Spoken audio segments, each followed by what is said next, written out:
Now, for more on the potential indictment of the former president, current presidential candidate, let's welcome in criminal defense and civil attorney Mark Reichel. Mark, good evening. Good evening. All right, so take us from step one here. If the president is indicted and arrested in the upcoming days, what happens after that? Well, logistically, there's going to be a self-surrender. His lawyers have been talking to the prosecutors.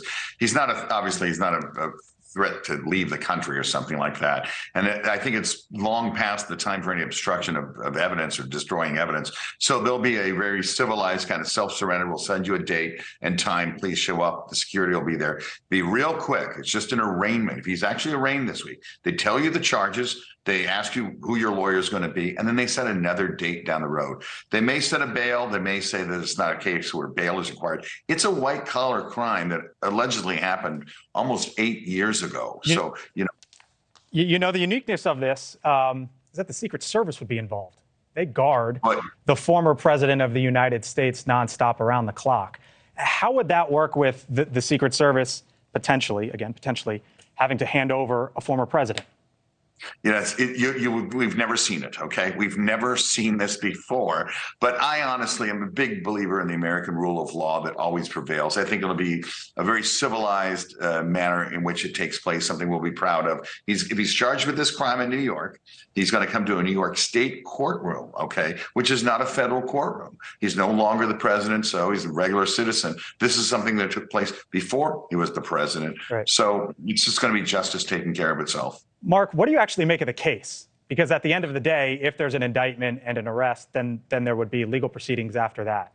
Remember? Yeah. No. You think it's a strong case, or this is a long shot? Many folks believe. No, I actually, I'm a longtime criminal defense attorney. I think it's a real tough case for the district attorney's office, actually, because if I'm the Trump attorneys, I'm just going to say this is an accounting error. So we paid this guy and we put something down that it was for something, one thing, a retainer. He's an attorney. Now you're telling me the hush monies were paid. I understand it, but the main thing I would drive home is he was not charged with paying the hush money. He's charged with making an entry in an accounting book and that not being accurate. And as I understand it, in the state of New York, in order for there to be a felony here, there would need to be a second crime committed. Even the New York Times, Mark, has written the following. They say, quote, even if Mr. Trump is indicted, convicting him or sending him to prison will be challenging. The Times goes on to say the case against the former president also likely hinges on an untested and therefore risky legal theory involving a complex interplay of laws. Will they be able to sort of connect the dots here?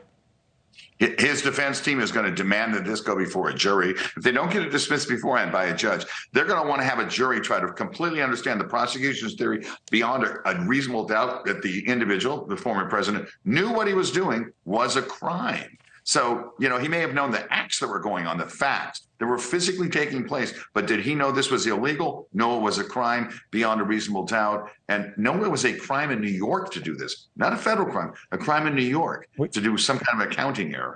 Real quick, Mark, we've heard from Republicans today.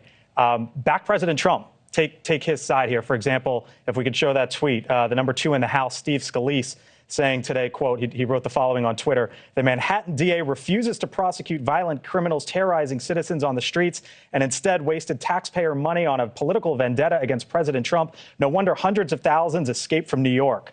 Does he have a point here saying, look, we're basically, or the Manhattan DA is focusing on the wrong thing here?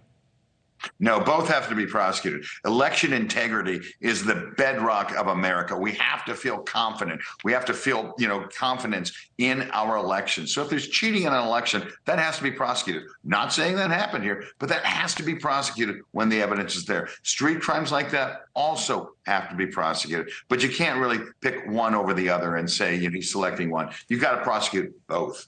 Mark Reichel, got to leave it there. Thanks for joining us tonight. Appreciate it. Thank you for having me. Thank you for watching. Go to newsnationnow.com to find NewsNation on your television provider. And don't forget to click the red subscribe button below to get more of NewsNation's fact-driven, unbiased coverage.